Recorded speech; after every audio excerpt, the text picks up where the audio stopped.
Hello everyone. Issue of shares chapter जिसका आज चौथा लेक्चर है सीए फाउंडेशन बैच में। पिछले क्लास में हम लोगों ने फंडामेंटल एंट्रीज सीखा था कि कैसे इशू ऑफ शेयर्स का जर्नल एंट्री पास करते हैं, कौन कौन सी एंट्रीज होती हैं। शेयर्स अगर इंस्टॉलमेंट में पैसा मंगवाएंगे तो कितनी जर्नल एंट्रीज होंगी। तो बेसिकली उन टॉपिक्स को करने के बाद हम लोगों ने कुछ क्वेश्चंस किया। एक बैलेंस शीट का क्वेश्चन था जिसमें शेयर कैपिटल के अमाउंट को शो करना था। दूसरा आपने क्वेश्चन इशू ऑफ शेयर्स का जर्नल एंट्री से रिलेटेड देखा। और एक हमने होमवर्क दिया था जो उम्मीद है आई होप कि बन गया होगा, क्योंकि बड़ा सिंपल सा क्वेश्चन था। अगर आप में से किसी का क्वेश्चन नहीं बना है तो आप सॉल्यूशन हमसे मांग सकते हैं या फिर सॉल्यूशन शेयर करके कंफर्म करवा सकते हैं कि whether their answer is correct और नॉट। हम रिस्पॉन्ड कर देंगे चेक करके। व्हाट्सएप पे अपना मैसेज शेयर कर दीजिएगा सॉल्यूशन। ठीक है ना। चलिए, आज हम लोग जो क्वेश्चन करेंगे वो वो हमारा क्वेश्चन नंबर 5 होने वाला है आज। Question number 5। तो बिना टाइम वेस्ट किए क्वेश्चन को शुरू करेंगे हम लोग। देखिए, क्वेश्चंस पढ़ने से पहले एक बार लास्ट का एक लाइन जरूर पढ़ लें। स्टार्ट से तो पूरा पढ़ना ही है, बट लास्ट का एक लाइन पढ़ लें ताकि पहले पता लग जाए कि क्वेश्चन क्या पूछा गया है। अगर आप इस टॉपिक को करेंगे तो इसमें सबसे नीचे वाला लाइन ये कह रहा है, prepare the cash book and generalized the remaining transactions in the books of the company. यानी जो क्वेश्चन आपसे पूछा गया है उसमें कैश बुक बनाना है और उसके अलावा जर्नल एंट्री पास करना है।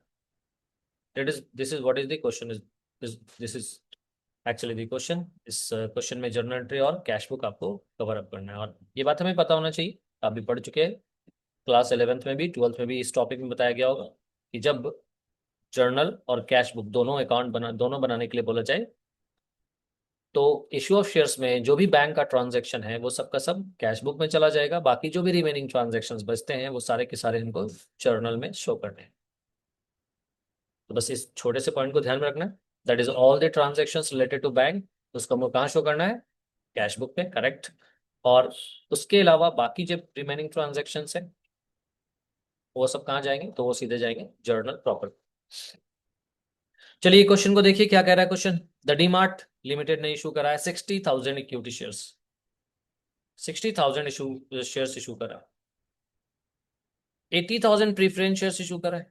यानी 60,000 इक्विटी शेयर्स, 80,000 प्रेफरेंस शेयर्स हो गया। 100 रुपए का है। पेमेंट कैसे कैसे होना है? इक्विटी शेयर पे एप्लीकेशन पे 50 रुपया, प्रेफरेंस शेयर्स पे के एप्लीकेशन पे 50 रुपया है, अलॉटमेंट पे 20 रुपीज है इक्विटी शेयर्स पे, 30 रुपीज है प्रेफरेंस शेयर्स। फर्स्ट कॉल में 30 रुपीज है इक्विटी शेयर्स पे एंड 20 रुपीज है प्रेफरेंस शेयर्स। उस तरीके से फाइनल कॉल पे इक्विटी शेयर्स पे 25 रुपीज है एंड प्रेफरेंस शेयर्स पे 30 रुपीज। ओके। आगे कह रहे हैं कि all the shares were subscribe, सारे शेयर सब्सक्राइब हो गए, और जो रिसीव हुआ है एप्लीकेशन वो 64,000 इक्विटी शेयर्स का हुआ है एंड 78,000 प्रेफरेंस शेयर्स का हुआ है। दैट मीन्स कि अगर क्वेश्चन देखा जाए तो equity shares is over subscribed. Equity shares क्या है? Over subscribed. ठीक है ना। और जो प्रेफरेंस शेयर्स है वो अंडर सब्सक्राइब्ड है। अब इस क्वेश्चन में अगर हम अच्छे से पढ़ें तो जो ओवर सब्सक्रिप्शन हुआ है 4,000 इक्विटी शेयर्स में, इसके बारे में क्वेश्चन साइलेंट है कि क्या करा गया। ठीक है, तो हम यहाँ पे फ्री हैं, हम एक एजम्पशन ये कर सकते हैं कि जो एक्सेस एप्लीकेशन मनी है इक्विटी शेयर्स का उसको लौटा दिया गया। या ये एज्यूम कर सकते हैं कि इक्विटी शेयर्स का जो एक्सेस एप्लीकेशन मनी है वो एडजस्ट कर दिया गया। दोनों ही एज्यूम करके दोनों ही टर्म्स पे हम एजम्पशन के साथ बना सकते हैं। There is no issue. ठीक है ना। तो चलिए, सबसे पहले तो हमको करना क्या है? सबसे पहले हमको फॉर्मेट ड्रॉ करना है। फॉर्मेट ड्रॉ कर लेंगे कैश बुक का। Start with the cash book. Cash book का फॉर्मेट ड्रॉ कर लेंगे आप लोग कॉपी। ठीक है, वीडियो लेक्चर्स जब देखेंगे आप लोग, वीडियो से कवर कर रहे हैं अगर आप टॉपिक को, तो अगर आप चाहते हैं कि वीडियो लेक्चर से हम ज़्यादा से ज़्यादा बेनिफिट लें तो कोशिश ये करिएगा कि पेन पेपर लेके बैठिए और एक अच्छे से टेबल डेस्क पे बैठिए और ईमानदारी से अपना वक्त स्पेंड करिए पढ़ाई पे, ईमानदारी से, ऑनेस्टली। ठीक है ना। तभी ये सब्जेक्ट, चूंकि ये प्रैक्टिकल टॉपिक है ना, जब तक आप इस पे क्वेश्चन बनाओगे नहीं, प्रैक्टिस करोगे नहीं, एक्स्ट्रा क्वेश्चन नहीं प्रैक्टिस करोगे, तो नहीं सीखोगे। पता तो चल जाना, इन्फॉर्मेशन हो जाना और बात है, इन्फॉर्मेशन को यूज करना, उससे रिलेटेड क्वेश्चन सॉल्व करना, ये अलग बात है। तो हम चाहेंगे कि आप जब क्वेश्चन सॉल्व करें इस क्वेश्चन को, ये जो भी जर्नल से रिलेटेड जो जो भी हम लोग क्वेश्चन सॉल्व करते हैं प्रैक्टिकली, यहाँ पे जैसे जैसे हम फॉर्मेट ड्रॉ करते हैं, आपने भी कोशिश करना है कि हमको उसी तरीके से फॉर्मेट ड्रॉ करना है, क्वेश्चन को सॉल्व करना है, ठीक है। तो ऊपर वाला फॉर्मेट हमारा हो गया कैश बुक का, okay. And the second part जो कि नीचे का फॉर्मेट है वो हमारा जर्नल का फॉर्मेट होने वाला है, ठीक है। तो ड्रॉ कर लेते हैं पहले पूरा फॉर्मेट सबसे पहले तो।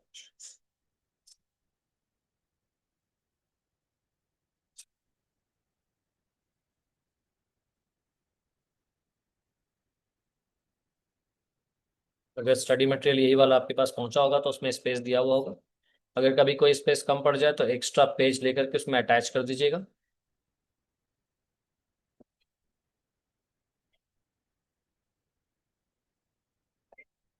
चलिए, तो this is the format cash book,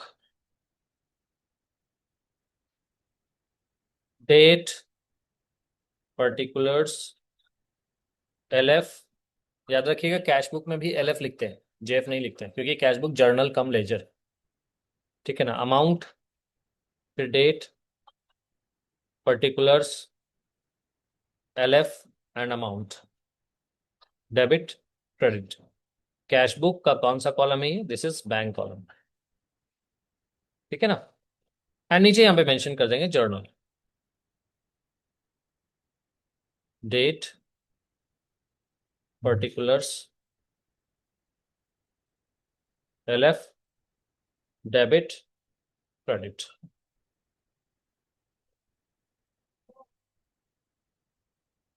okay. This is our journal entry, journal का ये फॉर्मेट हो गया हमारा। अब देखिए, जब आप जर्नल एंट्री पास करिए तो कोशिश करिए ये कि जो फंडामेंटल एंट्रीज आपको बताए गए हैं वो आपको याद होने चाहिए, ठीक है ना। अगर आपको फंडामेंटल एंट्रीज याद रहेंगे तो आप क्वेश्चन को आसानी से सॉल्व कर पाएंगे, और अगर याद नहीं रहेंगे तो फिर you will fall it difficult to solve those questions, okay. समझ नहीं आएगा आपको कहाँ से स्टार्ट करें नहीं करें। तो हम बार बार इसे समझा रहे हैं कि जब भी आप इशू ऑफ शेयर्स या कोई भी टॉपिक का जनरल एंट्री या कोई भी जो भी क्वेश्चन में पूछा गया है उसको अगर आप कवर अप कर रहे हैं तो आपने कोशिश ये करना है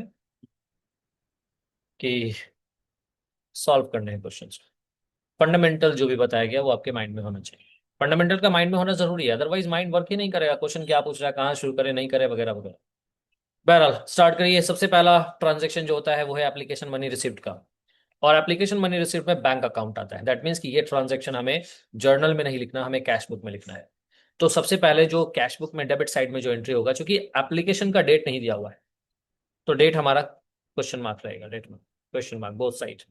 हम यहाँ पे लिखेंगे to equity share application account, और उसके नीचे लिखेंगे to preference share application account. क्योंकि इक्विटी शेयर का, इक्विटी शेयर्स पे 64,000 पे पैसा आया एंड 78,000 प्रेफरेंस शेयर्स पे पैसा आया है ना। No no we will calculate amount also. तो देखें कितना शेयर्स बिका, 64,000 इक्विटी शेयर्स बिका ना। तो 64,000 इक्विटी शेयर्स पे, इक्विटी शेयर्स के एप्लीकेशन का पैसा चेक कर लीजिए कितना है, इट्स 25 रुपीज। तो 64,000 इंटू 25, ओके। और प्रेफरेंस शेयर्स बिका है 78,000, तो इसमें हो जाएगा 78,000 इंटू 20 रुपीज, हो गया। तो 64,000 इंटू 25 कर लें एंड 78,000 इंटू 20 रुपीज कर लें, देखें कितना अमाउंट आता है, कैलकुलेट करिए।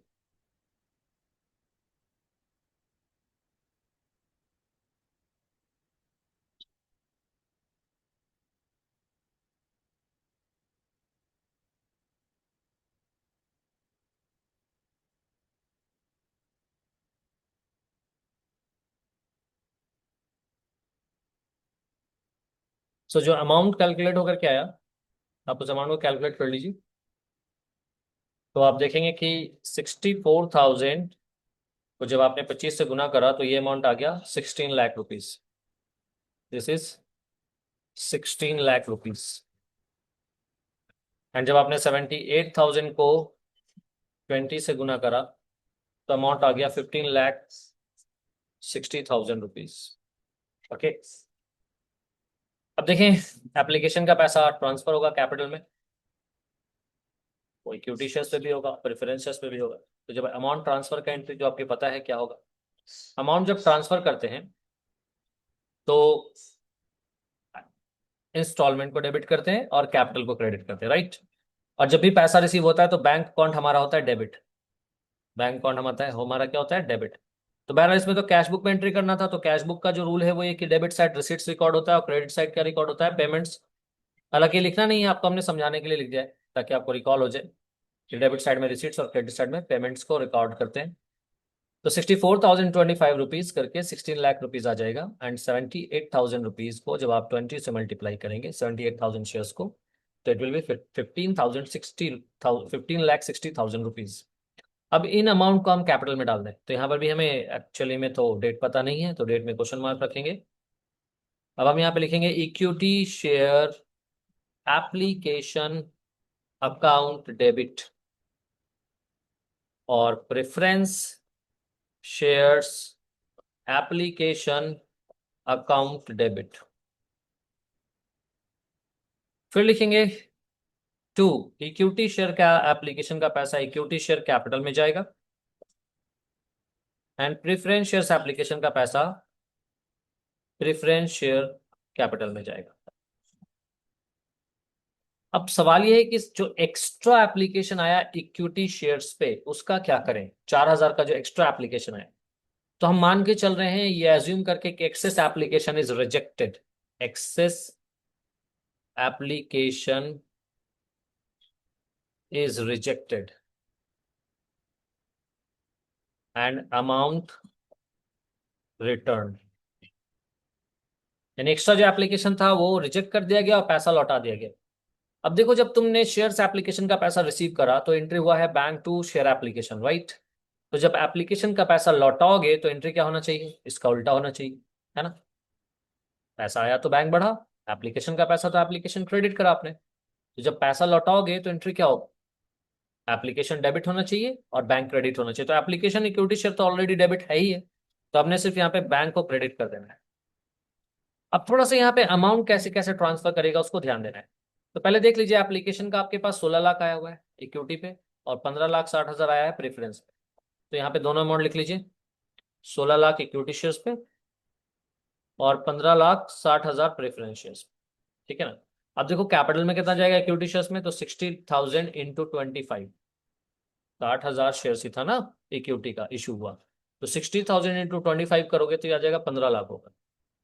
यानी इक्विटी शेयर कैपिटल में कितना चला गया, it's 15 lakh rupees. Okay, preferences में कितना जाएगा, 78,000 पे 20 रुपीज कर, यानी पूरा 15,60,000 रुपये यहाँ पे प्रेफरेंस शेयर्स का चला जाएगा प्रेफरेंस शेयर कैपिटल में। उसमें ना तो एक्स्ट्रा एप्लीकेशन आया बल्कि एप्लीकेशन कम ही आया है, तो जाहिर सी बात है सारे लोगों को शेयर्स मिल जाएगा इस केस में।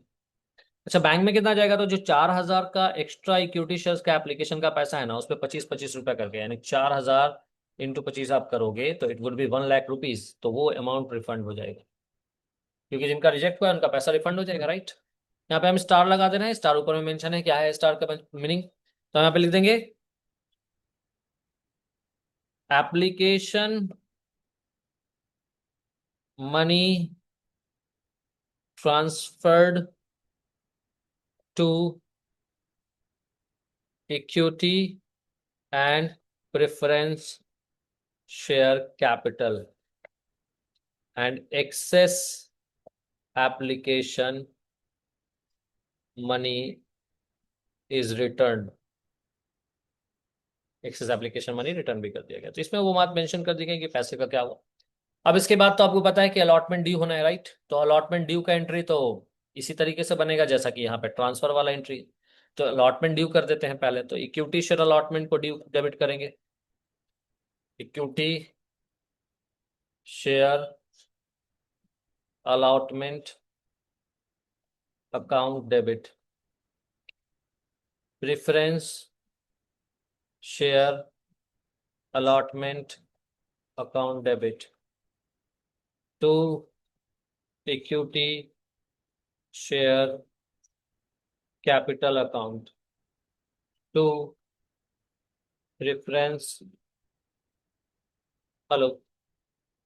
जी बोलिए।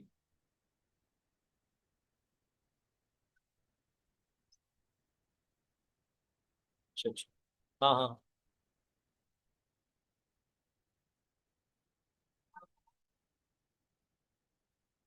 हाँ उसके बारे में।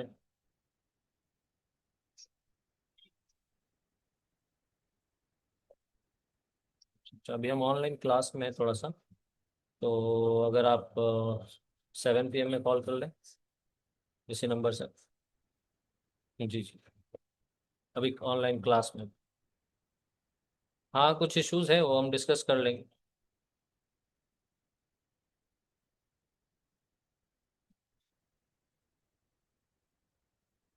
ठीक है 7 PM पे कॉल कर लीजिए डिस्कस कर लेते हैं। ठीक। हाँ पिक कर लेंगे ठीक है। ठीक। ठीक ठीक। ठीक ठीक। So equity share application account debit preference share allotment account debit. Equity share allotment preference share allotment to equity share capital to preference share capital. देखो इक्विटी का पैसा इक्विटी कैपिटल में जाता है, प्रेफरेंस का पैसा प्रेफरेंस कैपिटल में जाता है। दैट इज वाई यहाँ पर चूंकि इंस्टॉलमेंट सेम है, दैट इज वाई एक ही इंस्टॉलमेंट में हम लोग एंट्री कर रहे हैं। बस ये ध्यान रखना है कि अगर इक्विटी शेयर्स को आपने डेबिट करा है तो उसका क्या अमाउंट किस में जाना चाहिए, इक्विटी शेयर कैपिटल में जाना चाहिए। अब देखिए कितना शेयर्स बिका है इक्विटी का, तो बिका तो ज्यादा बट दिया कितना आपने 60,000। तो अब अगला इंस्टॉलमेंट आगे से जो भी मंगवाओगे आप वो 60,000 शेयर्स पे ही मंगवाओगे। तो 60,000 शेयर्स पे आप यहाँ पे देख लो अलॉटमेंट का पैसा है 20 रुपीज इक्विटी पे और प्रेफरेंस पे 30 रुपीज।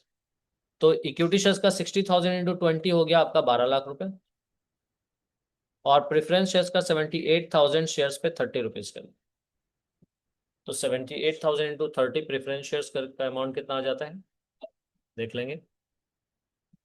78,000 into 30 it's 23,40,000। इट्स 23,40,000।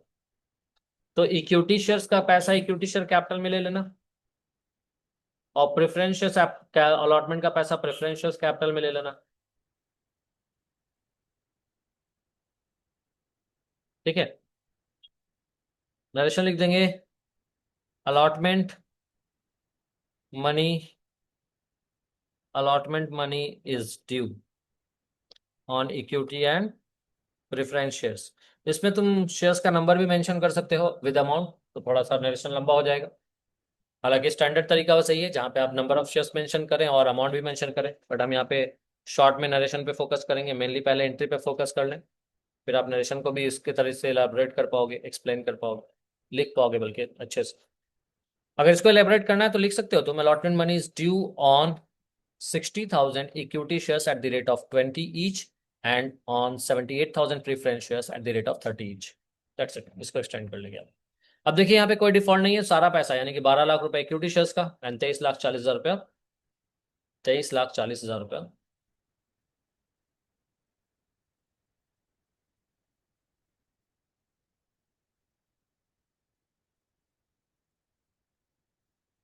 23,40,000 रुपया आपका चला जाएगा इसमें रिसीव इंटू। तो यहाँ पे लिख लीजिएगा to equity share allotment account debit to preference share allotment account. तो 12 लाख रुपए इसमें आ जाएगा और 23,60,000 रुपये यहाँ आ जाएगा। अच्छा एक और बात, चूंकि हम लोग कैश बुक यहाँ पे बना रहे हैं ना, बैंक कॉलम शो कर रहे हैं ना, तो हमने स्टार्ट में ही आपको बताया कि बैंक से रिलेटेड सारे ट्रांजेक्शन तब यहाँ आ जाएंगे। देखो हम लोगों ने एक एंट्री अभी किया सेकंड नंबर वाला, ये वाला एंट्री। इस एंट्री पे ध्यान दो, तो हमने यहाँ पे बैंक पे क्रेडिट कर दिया है। अगर तो जर्नल एंट्री है, अगर तो जर्नल एंट्री है तो ऐसा करोगे, लेकिन अगर जर्नल एंट्री नहीं है तो ऐसा करना सही नहीं होगा। तब क्या करोगे आप, तब देखो यहाँ पे, यानी इस एक ट्रांजेक्शन में आप दोनों चीज सीख गए कि कैश बुक रहेगा तो क्या करेंगे और जर्नल सिर्फ रहेगा तो क्या करेंगे। तो अगर तो जर्नल सिर्फ है तब तो तुम्हें पूरा एंट्री यहाँ पे लिखना है एज इट इज जैसे यहाँ पे लिखा हुआ है, ठीक है ना। पैसा लौटाने का भी एंट्री इसी में हो जाएगा, पैसा आने का भी एंट्री इसी में हो जाएगा। लेकिन चूंकि हम लोग कैश बुक बना रहे हैं ना, तो बैंक का सारा ट्रांजेक्शन कहाँ जाना चाहिए, बैंक का सारा ट्रांजेक्शन हमारा कैश बुक में चला जाना चाहिए। तो जो ये वाला पोर्शन है ना, ये वाला पोर्शन इसको हटा देना पड़ेगा हमें यहाँ से। ये कहाँ चला जाएगा, ये कैश बुक में चला जाएगा। और ये 1 लाख रुपए यहाँ से हटा, तो ये 1 लाख रुपए आपको, क्योंकि ये इक्विटी शेयर का पैसा है ना, तो यहाँ से भी हटा दोगे। ठीक है ना, इसको आप सही कर लेंगे। ठीक है ना, एंट्री मेरा गलत नहीं है, बट चूंकि यहाँ पे हमें कैश बुक बोला है ना बनाने के लिए, दैट इज वाई हमें बैंक का सारा ट्रांजेक्शन यहाँ पे अवॉइड करना है। बैंक का सारा ट्रांजेक्शन हमें कहाँ लिखना है, जर्नल कैश बुक में लिखना है। ठीक है ना, और इसका नरेशन का पार्ट भी ये एक्सेस एप्लीकेशन मनी रिफंड वाला यहाँ पर हटा दीजिएगा। और इसको कहाँ एंट्री कर लीजिएगा, इसको यहाँ पे क्रेडिट साइड में एंट्री कर लीजिएगा। क्या लिखेंगे यहाँ पे, by equity share application account, ये सही कर लेंगे आप। अच्छा, कितना अमाउंट जाएगा यहाँ पे, यहाँ पे चला जाएगा आपका 4,000 शेयर से 25 रुपया करके, यानी 1 लाख रुपए रिफंड हुआ था। चले, इस पोर्शन को करेक्ट कर लीजिएगा। अच्छा, यहाँ पे अलॉटमेंट का पैसा जो हम लोगों ने ड्यू करा 12 लाख रुपया, वो रिसीव हो चुका। प्रेफरेंशियल अलॉटमेंट का 23,60,000 रुपया, वो रिसीव हो चुका। Is that clear? ना हम लोग आगे बढ़ते हैं। अब देखते हैं यहाँ पे इसके बाद क्या है। फर्स्ट कॉल पे 30 रुपीज इक्विटी शेयर्स पे, और प्रेफरेंस शेयर्स पे 20 रुपीज। ठीक है ना, तो इसके लिए हम लोग एंट्री कर लेंगे यहाँ पे ड्यू का। अब जाहिर सी बात है, आगे के जितने कॉल भी होंगे उससे पहले ड्यू का एंट्री आएगा, फिर अमाउंट रिसीव का। तो ठीक वैसे ही जैसे आपने अलॉटमेंट का ड्यू इनका एंट्री करा है ना, उसी तरीके से फर्स्ट कॉल के ड्यू का भी एंट्री करोगे। एंट्री क्या होगा, equity share first call account debit, preference share first call account debit, to equity share capital account, to preference share capital account. बिल्कुल सिंपल, सेम एंट्री, देख लीजिए, मिला लीजिए।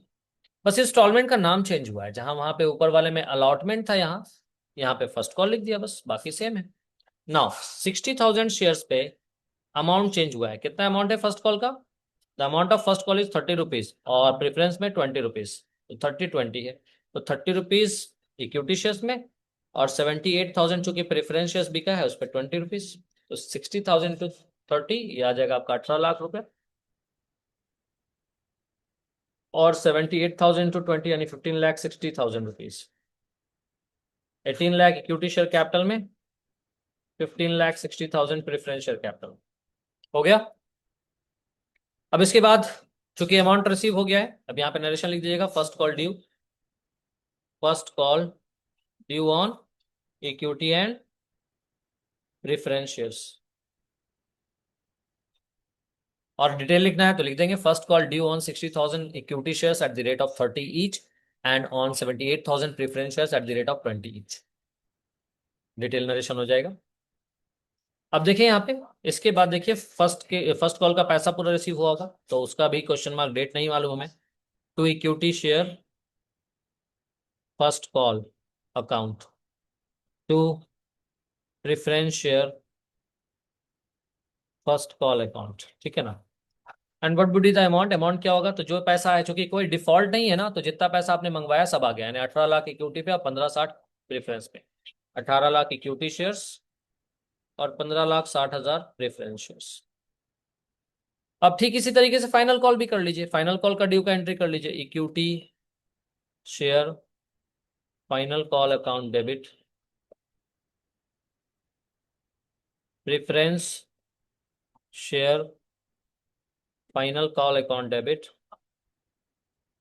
To equity share capital account, to preference share capital account. अम्मी क्या है छोटी, तो इक्विटी शेयर फर्स्ट कॉल पे और प्रेफरेंस शेयर फर्स्ट कॉल पे एंट्री क्या होगा, तो इक्विटी शेयर पे आपका आ जाएगा 60,000 शेयर है ना। फाइनल कॉल अमाउंट क्या है, 25, और प्रेफरेंस में 30, तो 60,000 इंटू 25 एंड 78,000 इंटू 30। ठीक है ना, तो 60,000 इंटू 25 रुपीज करके आपका जो अमाउंट आएगा वो आएगा 15 लाख रुपए, 15 लाख रुपए। और 78,000 इंटू 30 रुपीज करके आएगा 23,40,000। तो 15 लाख इक्विटी शेयर कैपिटल में डाल दो, 23,40,000 रुपये प्रेफरेंस शेयर कैपिटल में डाल दो। यहाँ पे लिख देंगे share final call due on equity and preference shares. अब पैसा सारा रिसीव हो गया होगा, तो यहाँ पे लिख लीजिएगा, to equity share final call account to preference share final call account. तो इक्विटी शेयर फाइनल कॉल पे 15 लाख और 23,40,000 प्रेफरेंस शेयर पे। 15 लाख, 23,40,000 प्रेफरेंस शेयर हो गया। नो, आप बैलेंस कर लीजिए कैश बुक को। By balance carry down, debit total करिए, क्रेडिट टोटल को माइनस कर लीजिएगा, अमाउंट आ जाएगा आपका। और उसी तरीके से जर्नल को भी आप टोटल कर लीजिएगा, दोनों साइड एड अप करके। तो ये हमारा क्वेश्चन हो गया, जिसमें हमने बेसिकली आज सीख लिया कैश बुक प्लस जर्नल ये कैसे करते हैं। और इसमें यही नहीं, आपने दो तरह का अगर शेयर्स रहे, इक्विटी और प्रेफरेंस, तो कैसे डील करेंगे, ये इस क्वेश्चन में आपने बेसिकली सीखा। ओके, इस तरह क्वेश्चन अब आपसे बन जाएगा, बुक से भी आप ट्राई कर सकेंगे, ठीक है ना। चलिए, now we will move to the next question. अगले क्वेश्चन की तरफ हम लोग मूव करेंगे। क्योंकि फाउंडेशन का बैच है, इसमें हम आपको सोलो नहीं ले जा सकते, आपको हर एक टॉपिक को तेजी से कवर करते हुए चलना है। स्टार्ट का 1-2 लेक्चर भले ही स्लो चलाओ, बट दैट्स नॉट इनफ, आपको उससे ज्यादा करना है, ठीक है। तो देखिए इन पे क्या होगा। JK limited is a company with an authorize share capital of 10 lakh rupees in equity shares of 10 each। तो authorize capital in maximum capital 10 lakh दिया हुआ है जेके लिमिटेड का, 10 रुपए का शेयर से एक शेयर। इसमें से of which 6,000 shares had been issued and fully paid, मतलब 6 लाख शेयर्स पहले से इशू हो चुका है और फुल्ली पेड भी हो गया। देखिए इस पैटर्न का क्वेश्चन बहुत इंपॉर्टेंट है फाउंडेशन के स्टूडेंट्स के लिए। क्यों इंपॉर्टेंट है, पूछा है सेम पैटर्न, ऐसा ही क्वेश्चन कई बार, एक बार नहीं कई बार, मल्टीपल टाइम्स पूछा। क्या खास है इस क्वेश्चन, तो ध्यान दीजिएगा इस क्वेश्चन में क्या खास है। इस क्वेश्चन में बेसिकली आप प्रो राटा अलॉटमेंट सीखने वाले हैं।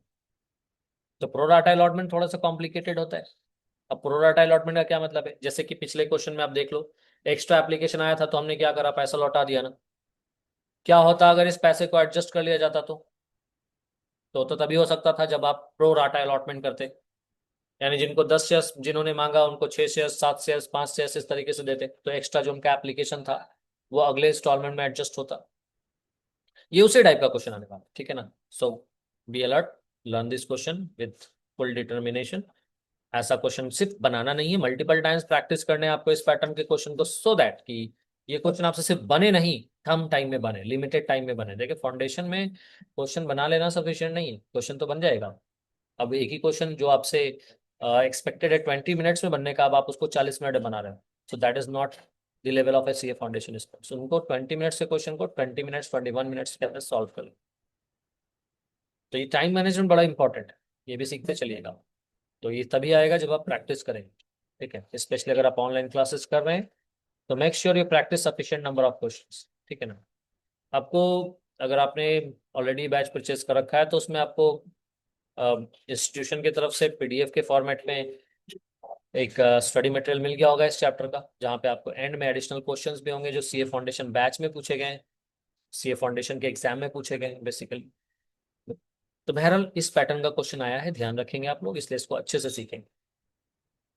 तो ये ऑलरेडी 31 जून 2021 में 6 लाख तक का शेयर इशू किया जा चुका है, सारा पैसा आ चुका है। अब आगे के बारे में बात हो रही है।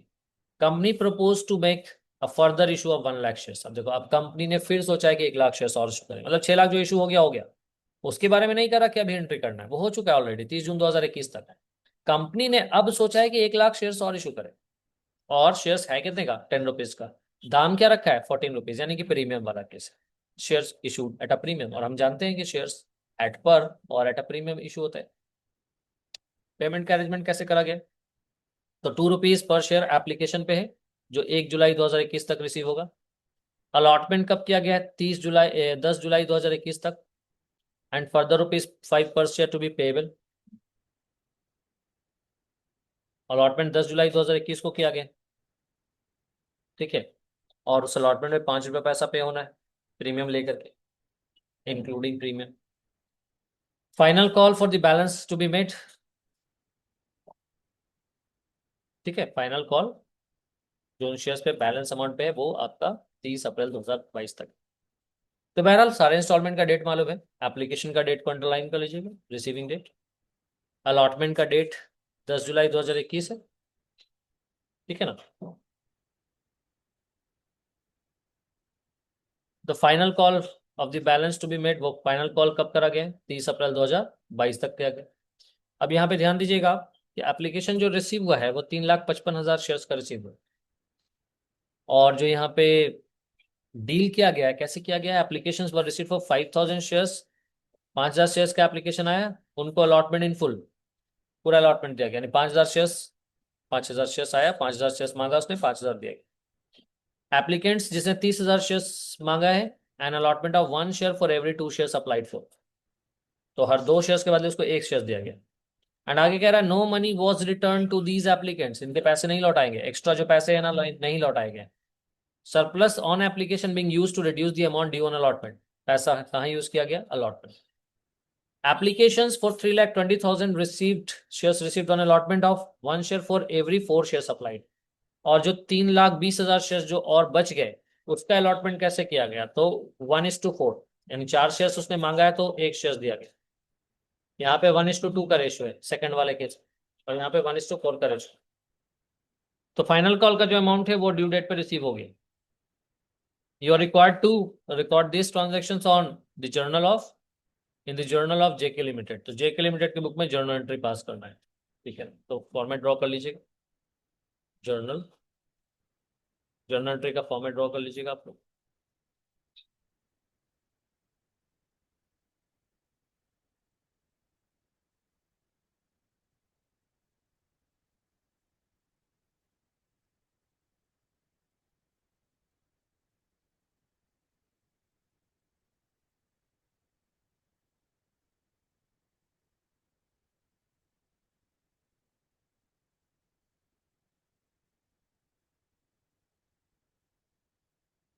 जर्नल का फॉर्मेट,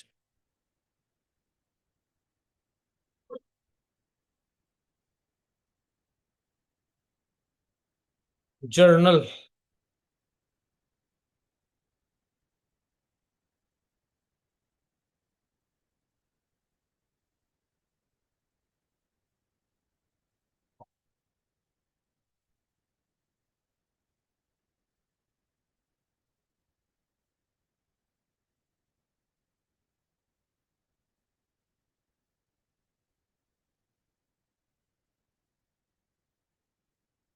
तो this is the format of journal, date, particulars, LF, debit, credit, in the books of JK limited journal. तो फॉर्मेट ड्रॉ हो गया। चलिए अब क्वेश्चन शुरू करते हैं। पहला एंट्री हो जाएगा, पहला एंट्री डेट लिया दिया हुआ है ना, एप्लीकेशन 1 जुलाई 2021 तक आया, राइट। एप्लीकेशन 1 जुलाई 2021 तक आया, तो एंट्री कर लेंगे 2020 जुलाई 1, bank account debit to equity share application account, ठीक है ना। जब एप्लीकेशन का एंट्री करो तो देखो कितना एप्लीकेशन बिका, तो बिका कितना है? 3,55,000 शेयर्स, 3,55,000 शेयर्स, और एप्लीकेशन का अमाउंट कितना है? अमाउंट है ₹2। 3,55,000 × 2 कितना हो गया? 35 7,10,000 रुपये, 7,10,000 रुपीज, 7,10,000 रुपीज का एप्लीकेशन अमाउंट वसूल हुआ। नरेशन लिख देंगे, application money received on 3,50,000 shares, 55,000 shares at the rate of ₹2 each, ठीक है ना। अब यहाँ पे ये जो पैसा है इसमें क्या क्या करना है, कैसे कैसे एडजस्ट करना है, तो थोड़ा सा कैलकुलेशन करना पड़ेगा। कैसे कैलकुलेशन करेंगे?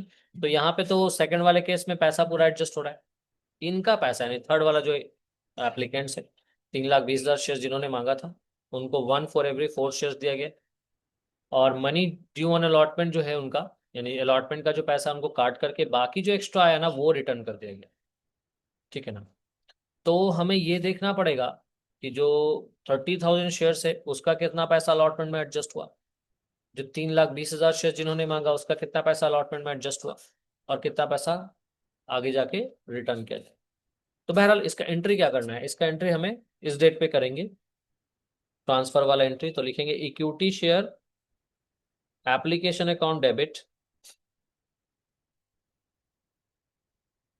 To equity share capital. ठीक है, इक्विटी शेयर एप्लीकेशन को कर देंगे डेबिट, इक्विटी शेयर कैपिटल को कर देंगे क्रेडिट। लेकिन कुछ पैसा रिटर्न भी हुआ है, कुछ पैसा अलॉटमेंट में एडजस्ट भी हुआ है, तो जो पैसा अलॉटमेंट में एडजस्ट हुआ उसको लिख लोगे टू इक्विटी शेयर अलॉटमेंट में। ठीक है ना। और कुछ पैसा जो है वो रिटर्न भी हुआ है तो वो चला जाएगा बैंक में। अमाउंट निकाल लेंगे हम लोग, कितना पैसा किस पे रिटर्न हुआ है, कितना पैसा कहाँ एडजस्ट हुआ है। तो बड़ा सिंपल है। अब देखिए 7,10,000 टोटल हमारे पास रिसीव हुआ, राइट। कैपिटल में कितना जाएगा, तो 1,00,000 शेयर है ना, 1,00,000 पे 2 रुपए का, 2,00,000 कैपिटल में चला गया। ठीक है। अब यहाँ देखो सेकंड कैटेगरी वाला 30,000 शेयर्स को 1:1 मिला ना, यानी 30,000 इसने शेयर्स मांगा है, इसको दिया कितना है 15,000 शेयर्स। ठीक है ना। तो इसका 15,000 शेयर्स पे 30 30 2 रुपए करके अलॉटमेंट में एडजस्ट हो जाएगा। 15,000 ही शेयर्स इनको मिला तो इसका 30,000 शेयर्स में 15,000 इसको मिला, तो 15,000 शेयर्स पे 2 2 रुपए जो एक्स्ट्रा पैसा है कैटेगरी 2 वाले शेयर होल्डर का वो चला जाएगा अलॉटमेंट। ठीक है, इनको तो कोई पैसा रिटर्न हुआ नहीं। अब आ जाइए थर्ड वाला जो कैटेगरी, थर्ड वाला कैटेगरी जो है यहाँ पे 4:1 है, तो 3,20,000 जो है इसको 1:4 करोगे तो आएगा 80,000 शेयर्स। तो इसको 80,000 शेयर्स मिला है, तो इसका 80,000 शेयर्स पे आपको अलॉटमेंट का पैसा एडजस्ट कर लेना है। ठीक है। इसने दिया कितना होगा, तो इसने दिया होगा 80,000, 3,20,000 शेयर्स पे 2 रुपया करके, यानी 6,40,000 इसने दिया। ठीक है। बट इसका अमाउंट कितना एडजस्ट हो जाएगा, तो 80,000 इंटू 2 रुपीज यानी 1,60,000 रुपये एप्लीकेशन में चला गया, और 80,000 इंटू 5 रुपीज यानी कि 4,00,000, ये चला जाएगा आपका 4,00,000 रुपए, ये चला जाएगा आपका अलॉटमेंट में एडजस्ट होगा। यानी 80,000 शेयर्स पे 5 रुपया करके अलॉटमेंट में, यानी 4,00,000 और 15 दूनी 30, 4,30,000 रुपए यहाँ पे एडजस्ट। लास्ट वाला अमाउंट आपको निकालने का जरूरत नहीं, यहाँ पे बैलेंसिंग फिगर से भी निकाल सकते हो, बट हम लोग यहाँ पे कैलकुलेट कर लेते हैं एक्चुअली कि कितना अमाउंट इसने दिया। तो आपको पता है कि 3,20,000 शेयर्स पे, 3,20,000 शेयर्स पे, क्योंकि कैटेगरी थर्ड का ही पैसा लौटाया जा रहा हो ना, 3,20,000 शेयर्स पे इन्हीं को एक्स्ट्रा पैसा आया है, इनका ही एक्स्ट्रा पैसा है, बिकॉज इसको 1:4 के रेशियो में मिला है। तो एक्चुअली में इसने 3,20,000 शेयर्स पे 2 रुपए दिया, राइट। अब माइनस कर दो इसमें, इसको 80,000 शेयर्स दिया गया, और इससे 2 रुपया एप्लीकेशन का और 5 रुपया अलॉटमेंट का, यानी 5 2 7 रुपया, इतना रुपया एडजस्ट हुआ है इसमें। तो देख लीजिए बैलेंस अमाउंट कितना आता है, 6,40,000, 6,40,000 में से 5,60,000 घटा दो तो ये 80,000 रुपये आएगा, 80,000 रुपये रिटर्न होगा। और आप अगर बैलेंसिंग फिगर करोगे ना तो भी 80,000 ही आएगा। तो या तो तुम डिटेल अगर क्वेश्चन का समझ गए हो तो पूरा डिटेल अमाउंट लिख के निकाल सकते हो, इसको वर्किंग नोट में भी शो करके दिखा सकते हो, that's also case. Working note में दिखाएंगे तो that the answer would be neat and clean और वुड बी बेटर। तो आप वर्किंग नोट में भी इसको शो कर सकते हैं कि कितना पैसा लौटाया जा रहा है, अमाउंट टू बी रिफंडेड। तो यहाँ पे लिख देंगे application money transferred to capital and excess application money is adjusted in allotment and balance if any is returned। और अगर इसको आप मेंशन करना चाहते हो तो आप यहाँ पे मेंशन कर सकते हो कि 80,000 शेयर्स पे जो है कि 1 रुपीज करके रिटर्न करा गया है एक्स्ट्रा एप्लीकेशन का पैसा। बाकी 80,000 शेयर्स पे 5 रुपया अलॉटमेंट में एडजस्ट किया गया, 15,000 शेयर्स पे 2 रुपीज अलॉटमेंट में एडजस्ट करा गया, और 1,00,000 शेयर्स पे 2 रुपीज करके कैपिटल में ट्रांसफर करा गया। बट ये थोड़ा सा कॉम्प्लिकेटेड हो जाएगा, उसको एकदम सिंपल ही रखना है। Application money transfer to capital, excess application money adjusted in allotment, और बैलेंस जो है वो रिटर्न कर देगा। ओके, अब आगे चलिए। पैसा इसके बाद रिसीव होगा तो एंट्री करेंगे बैंक अकाउंट डेबिट। कोई डिफॉल्ट हुआ क्या, is there any default, question में कहीं पे डिफॉल्ट है क्या? तो all the money due on final call was received, सारा पैसा आ चुका है, तो इसका मतलब किसी भी तरह का डिफॉल्ट नहीं हुआ है। अब देखो बैंक अकाउंट डेबिट। अब देखो ये तो एप्लीकेशन में ट्रांसफर का एंट्री हुआ ना। थर्ड एंट्री क्या होगा? थर्ड एंट्री होगा अलॉटमेंट ड्यू का। तो एंट्री करेंगे equity share allotment account debit. कितना हो जाएगा अमाउंट? इक्विटी शेयर अलॉटमेंट में हो जाएगा आपका 80 1 lakh shares into ₹5। 1 lakh shares into 5 यानी 5 लाख रुपीज। और ये पैसा जाएगा इक्विटी शेयर कैपिटल में। कितना अमाउंट? तो 1 लाख शेयर्स पे ₹4 प्रीमियम है ना, ₹1 कैपिटल है, तो 1 लाख रुपया कैपिटल में चला जाएगा। टू इक्विटी बाकी जो ₹4 लाख वो चला जाएगा सिक्योरिटीज पे में, तो लिखेंगे to securities premium account 1 lakh into 4। Narration लिख देंगे allotment money due on 1 lakh shares at the rate of ₹5 each, including ₹4 per share premium या प्रीमियम पर शेयर। हो गया ये। अब अलॉटमेंट ड्यू हो गया, अलॉटमेंट का पैसा रिसीव होगा, तो एंट्री कर लेंगे बैंक अकाउंट डेबिट। अब देखो अलॉटमेंट 5 लाख मंगवाया गया है, तो अलॉटमेंट में ऑलरेडी पहले से कितना पैसा आ चुका है? पहले से 4,30,000 आ गया है। तो 5 लाख में से जब 4,30,000 आ ही चुका है, तो अभी कितना आएगा? करेक्ट, 70,000 रुपये, 70,000। Bank account debit to equity share allotment account 70,000, 70,000। Narration लिख दोगे अलॉटमेंट मनी रिसीव्ड। क्लियर है? इसके बाद फर्स्ट कॉल ड्यू करेंगे, तो नरेशन लिख देंगे equity share first and final call account debit. अच्छा, अलॉटमेंट का पैसा रिसीव कब हुआ है तो वो यहाँ पे मेंशन है, वो मैं डेट दे दीजिएगा यहाँ पे। Allotment to be made on 10th July 2021। तो 2021 जुलाई 10th। Equity share final call जो है उसका पैसा कब आया है? Final call balance and the money is received by 30th April 2020, तो 30 अप्रैल को। तो बहरहाल equity share first and final call due कर देंगे to equity share capital. Equity share first and final call to equity share capital. इसका amount कितना हो जाएगा? 1 लाख शेयर्स। अब यहाँ पे देखो 5 2 7 रुपये मंगवा चुके हैं ना, ₹2 एप्लीकेशन का, ₹5 अलॉटमेंट का, और टोटल ₹14 मंगवाना है। तो 14 में अगर आपने ₹7 ऑलरेडी मंगवा रखा है, एप्लीकेशन पे ₹2, अलॉटमेंट पे ₹5, तो ₹7 और आगे मंगवाया जाएगा, तो 1 लाख इंटू 7 यानी ₹7 लाख। ड्यू हो गया अमाउंट, लिख दीजिएगा first and final call due on 1 lakh shares at the rate of ₹10 each. ठीक है। और 2022 अप्रैल में पैसा आया है ना, 30 अप्रैल 2022, अप्रैल 30, इस डेट में पैसा रिसीव हो गया, पूरा पैसा रिसीव हुआ है ना, कोई डिफॉल्ट नहीं हुआ। तो एंट्री कर लीजिएगा bank account debit to equity share first and final call account 7 lakh, 7 lakh. Narration देंगे first and final call money received on 1 lakh shares at the rate of ₹7 per share. हो गया ये क्वेश्चन आपका कंप्लीट। ठीक है। तो इसमें आपने प्रोपोर्शनेट अलॉटमेंट सीखा, वो वाला केस जिसमें एक्स्ट्रा एप्लीकेशन का पैसा आगे एडजस्ट हो। उम्मीद है ये वाला अमाउंट आपको, ये जो मेन एंट्री था ना वो ये, अगर आपने इसका सारा अमाउंट समझ लिया ना इस केस इस पॉइंट ऑफ टाइम में, तो फिर कोई दिक्कत ही नहीं, अगर आपने इसको अच्छे से समझ लिया तो।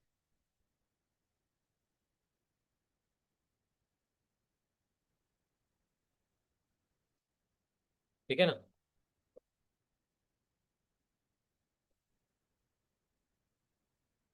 आगे चलेंगे हम लोग।